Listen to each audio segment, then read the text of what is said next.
오늘 서기관의 질문을 통해서 배우는 세 가지 말씀을 나누는 중에 오늘 이 서기관 중에 한 사람이라 그랬거든요. 근데 이제까지의 예수님의 대화가 완전히 달라요. 오늘 본문은. 조금만 마가복음 12장, 11장, 12장을 쭉 읽어보면 그 전에 성전을 정결하게 하신 이후에 사람들이 찾아왔잖아요. 특히 대제사장들, 파워를 가진 대제사장들하고 서기관들이 왔어요. 그래서 네가 무슨 권위로 이 일들을 하느냐 하고 얘기하니까 세례 요한의 세례가 하늘로부터냐 사람으로부터냐. 그러니까 자기들이 막 생각하다가 모른다 그러니까 나도 대답하지 않겠다. 이러고 대화를 끝내버렸거든요. 그 다음에 12장 13절 이하에 쭉 보면 가이사에게 세금을 바치는 게 옳습니까? 아닙니까? 하고 누가 찾아왔어요? 바리새인들과 세롯 땅이 또 찾아왔어요. 그때도 가이사의 것은 가이사에게, 하나님 것은 하나님. 이렇게 대화를 일축시켜버렸단 말이에요. 그 다음에 또 하나, 오늘 본문 이전에 부활 논쟁이 있었어요. 사두개인들, 정말 1%, 상위 1%, 이 사두개인들이 와가지고 형제 7이 있었는데 그러니까 형사취수제를 얘기하고 계대결혼법을 얘기하면서 죽으면 누구의 아내가 됩니까? 이런 얘기를 했더니 하나님의 말씀도 너희들이 잘못 알고 하나님의 능력도 몰라서 그렇다. 이렇게 말씀하셨습니다. 하나님은 산자의 하나님입니다. 이렇게 얘기하고 이제 그 대화를 그냥 일축시켜버리고 더 이상 대화를 진행을 안 하셨는데 오늘 본문 말씀 보면 바리새인이 첫째 되는 계명이 뭡니까? 서기관은 율법사라고도 불립니다. 성경을 연구하고 성경 박사들이에요, 구약에. 그런데 뭡니까? 이렇게 질문을 하니까 예수님이 첫째 되는 계명도 알려주시고 둘째 되는 계명도 알려주셨어요. 덤으로 더 알려주셨어요. 그리고 친절하게 얘기해 주셨어요. 그리고 네가 하나님의 나라에서 멀지 않도다. 그래서 제가 이 서기관의 질문에 집중을 하면서 보면서 여기서 예수님이 이 다른 사람들에 대해서 대답하시는 것과 이 서기관에 대해서 대답하는 것이 너무 다르구나. 그걸 발견하게 된 거예요. 그게 첫 번째예요. 첫 번째는 뭐냐 하면 내면의 동기예요. 내면의 동기예요. 오늘 본문의 한 서기관은 다른 사람들하고는 달랐어요. 그래서 질문이 자기가 정말 궁금했던 것이든지 예수님을 책잡아서 어떻게 하려고 했던 나쁜 의도가 아니라 선한 의도였던 것 같아요. 그러니까 예수님이 친절하게 상세하게 제대로 설명을 해주셨어요. 아주 정확하게 설명을 해주셨단 말이에요. 다른 사람들은 책 잡기 위해서 하니까 딱 일축시켜버렸는데 말도 못하게 일축시켜버렸는데 오늘 본문은 자세하게 설명을 해주셨어요. 왜요? 내면의 동기예요. 제가 예전에 이걸 한번 신학적으로 정립해 본 적이 있는데 뭐냐면 성경을 쭉 살펴보면 예수님은 내면의 동기를 아세요. 그러니까 우리의 내면을 다 읽으신단 말이에요. 그리고 이 내면의 동기와 생각에 어떻게 해요? 반응을 하세요.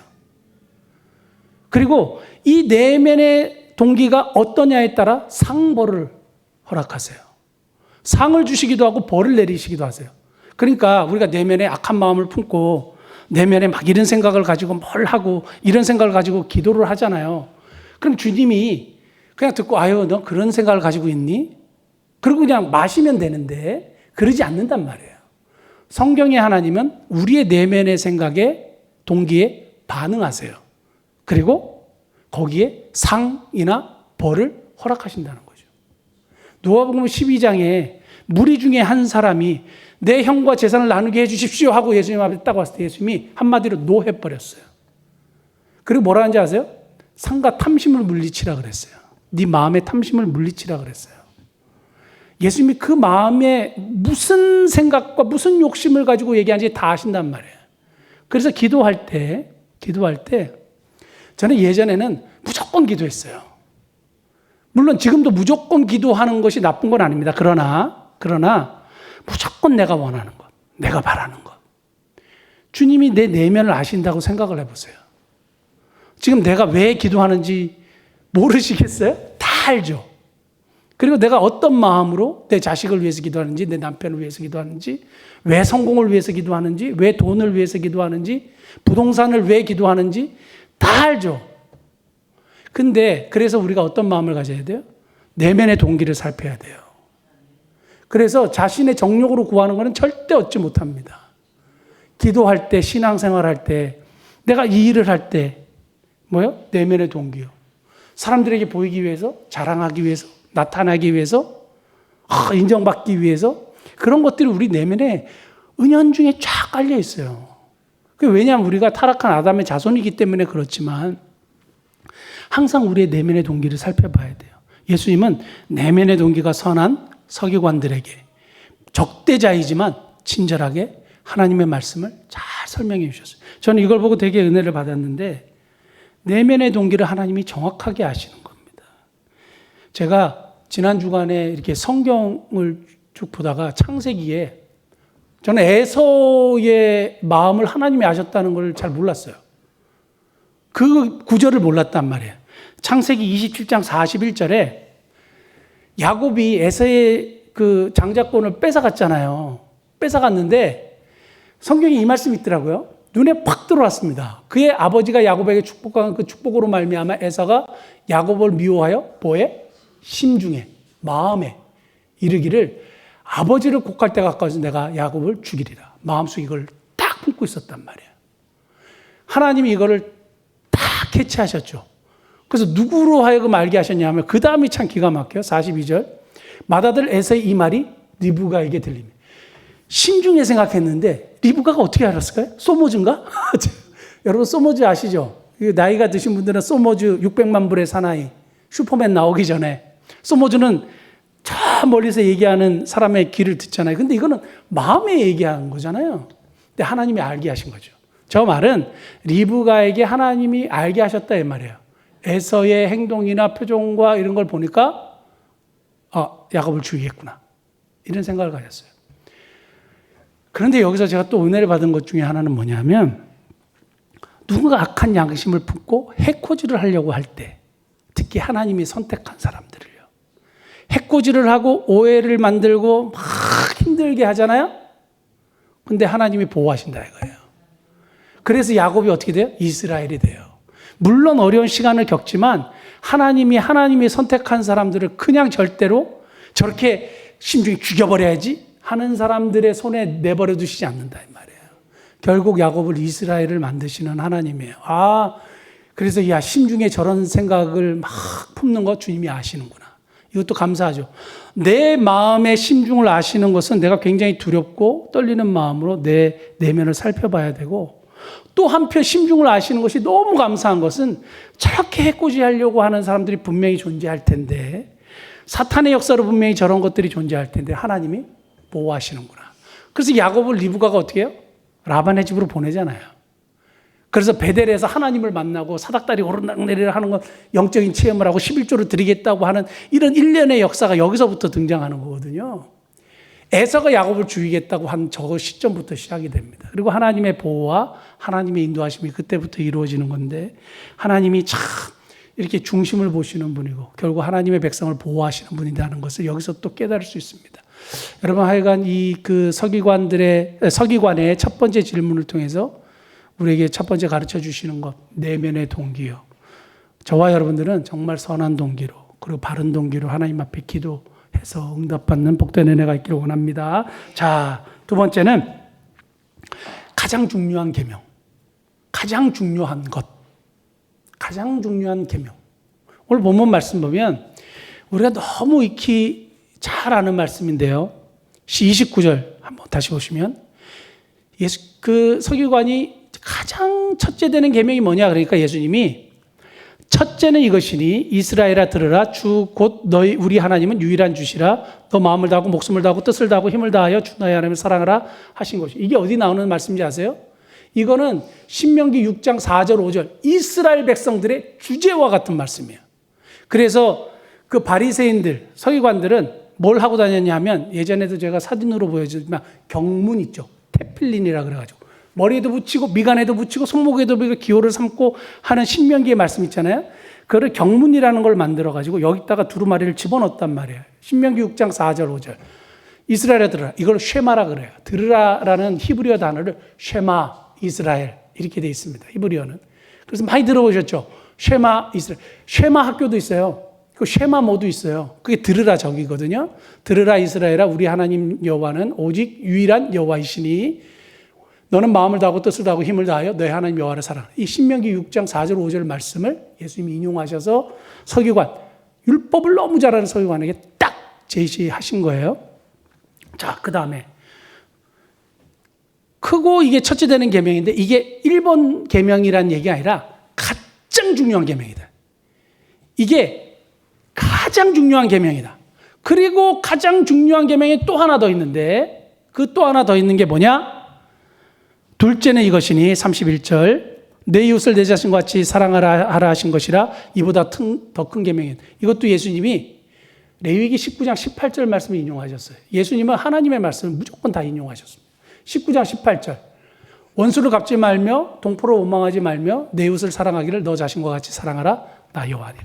하나님의 말씀을 예수님이 인용하셔서 이 두 가지 계명 10계명을 딱 요약을 하셨는데 지난 주간 우리가 성경 공부 기억나십니까? 그리스도 안의 생활. 나는 포도나무여 너희는 가지라 그가 내 안에 내가 그 안에 거하면 사람이 열매를 많이 맺나니 나를 떠나서 너희가 아무것도 할 수 없습니다. 요한복음 15장 5절이죠.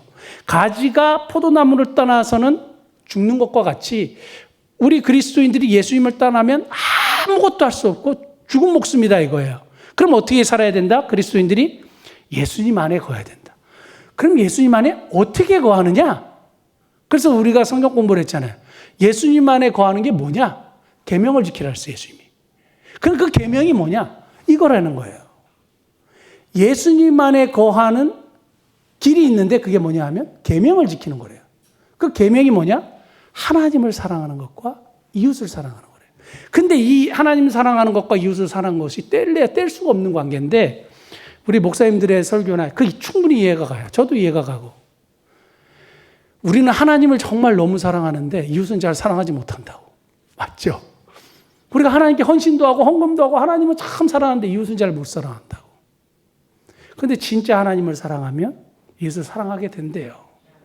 이웃을 사랑하는 정말 사랑하는 사람들은 하나님을 사랑하는 것에 대한 하나의 딱 보증수표처럼 이웃을 사랑하는 사람 정말 하나님을 사랑하는 사람들이 되는 거예요.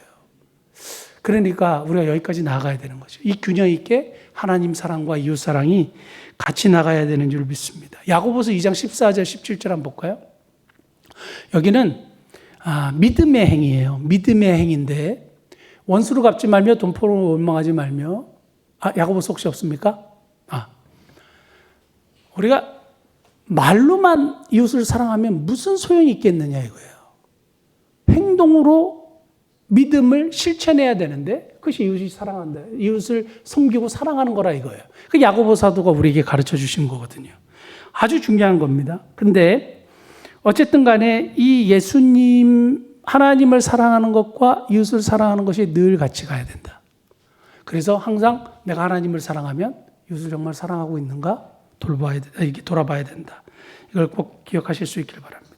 우리 교회들 오늘인가 어젠가 이렇게 제가 국민일보를 보면서 요즘에 신문을 언제 읽었는지 정확하게 기억은 안 나는데 국민일보에서 이런 얘기가 있어요. 참 전도하기도 어렵잖아요. 근데 탈북자들이 이렇게 많이 모이는 동네에서 그 교회를 가는 거예요.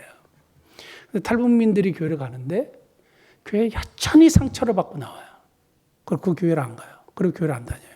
왜? 교회에 상처받으니까. 섣불리 덤빈대요. 그러니까 섣불리 덤빈다는 얘기는 뭐냐면 섣불리 환대하고 막 하다가 저 이상한 사람이네. 그 교인들이 처음에 막 환영했다가 문화가 다르고 생각이 좀 다르잖아요. 그러니까 우리하고 좀 안 맞는 부분이 있겠죠. 그러니까 사람들이 이상해. 또라이인가 봐. 이런 생각을 하는 거예요. 그러니까 어떻게 해요? 멀어지게 되죠. 그리고 모여가지고 그 사람 얘기하겠죠. 일반 성도들이. 상처받는 거야. 뭐야, 교회가. 그리고 교회 와가지고 너무 좋았다가 은혜 받았다가 상처받고 교회를 떠나니까 교회 다시 오기가 힘든 거죠.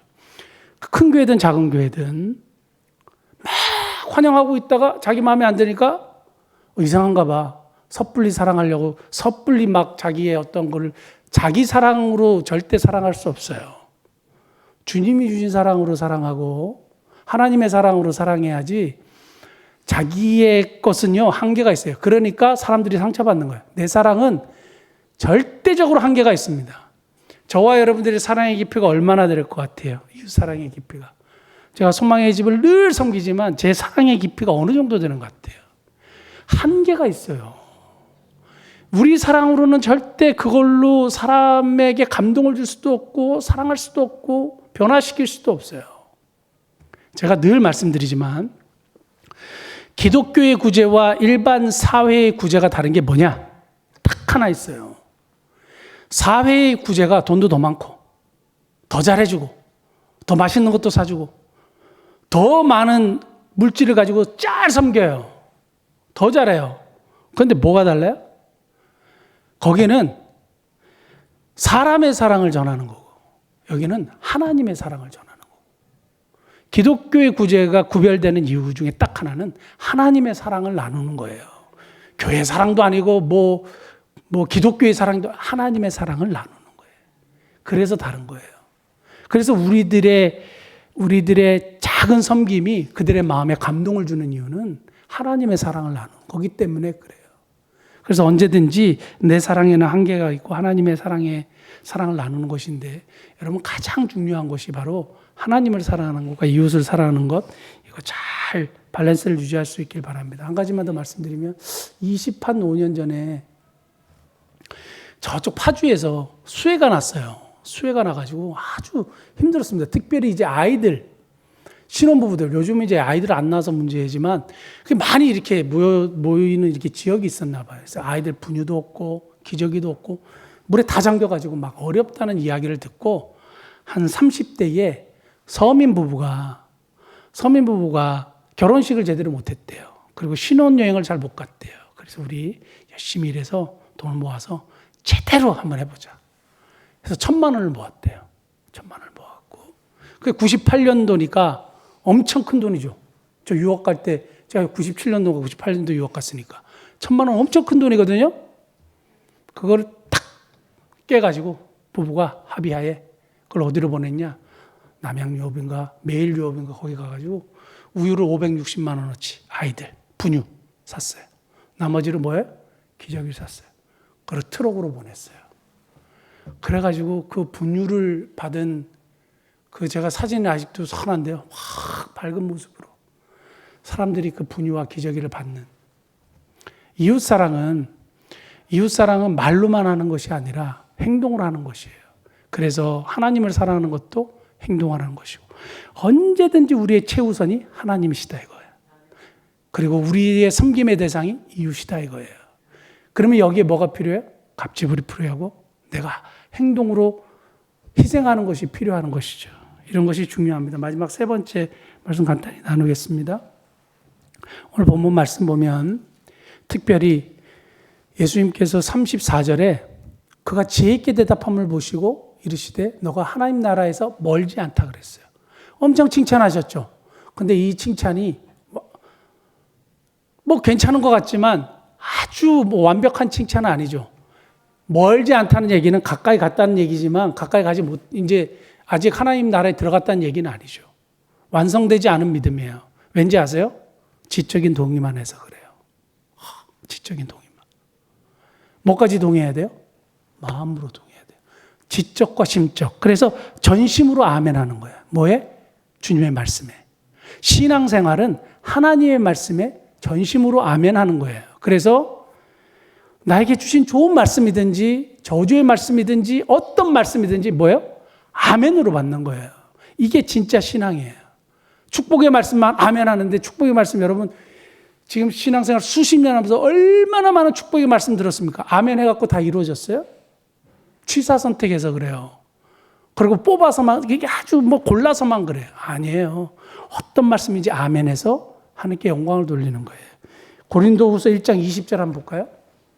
맨 마지막 구절 보면 아주 제가 너무너무 좋아하는 말씀인데요. 하나님의 약속은 얼마든지 그리스도 안에서 이해가 된대요. 성경에 있는 하나님의 약속은 그런즉 그로 말미암아 우리가 뭐 해서? 아멘해서 하나님께 영광을 돌린대. 우리가 하나님의 말씀을 아멘으로 받으면 그게 하나님께 영광이 된대요. 우리의 신앙 고백을 보시고 저와 여러분들의 이 신앙 고백이 지적인 도기에서 벗어나서 어디까지? 전심으로, 마음까지, 동의함으로. 성경에 보면 아주 어떻게 이렇게 표현했을까? 사도 바울이 정확하게 아는 거예요. 지적인 동의 가지고는 안 된다 그런 거예요. 마음으로 믿어야 구원에 이른다 그랬어요. 로마서 10장 9절 10절 한번 볼까요? 로마서. 너가 만일 내 입으로 예수를 주로 시인하며 또 하나님께서 그를 죽은 자 가운데 살리신 것을 어디에 믿으면? 내 마음에 믿으면. 머리로 믿으면이 아니고 마음으로 믿으면요. 그래서 언제든지 지적인 것과 지적 동의와 심적 동의. 지적 믿음과 신적 믿음이 같이 가는 거예요. 믿으면 알게 되는 거지, 알고 믿기도 하지만 믿으면 알게 되는 거죠. 여러분, 우리가 사실은 어떻게 다 이해하고 다 머리로 동의하겠어요. 우리가 마음으로 믿으니까 이게 이해가 되고 믿음의 세계가 열리니까 알게 되는 거예요. 사랑하는 성도 여러분, 저와 여러분들이 정말 모든 하나님의 말씀을 아멘으로, 그래서 천국을 소유하는 그런 저와 여러분 되시기를 예수님 축복합니다. 세 가지 오늘 서기관의 질문을 통해서 말씀 나누는데, 내면의 동기 중요하다. 두 번째는 가장 중요한 것, 중요한 계명이 하나님과 이웃을 사랑하는 것이다. 세 번째는 말씀을 전심으로 아멘하는 것이다. 그래서 나에게 유익한 말씀이든지 저주가 되는 말씀이든지 어떤 말씀이든지 간에 아멘으로 받는 저와 여러분 되시기를 예수님 축복합니다. 기도하시겠습니다.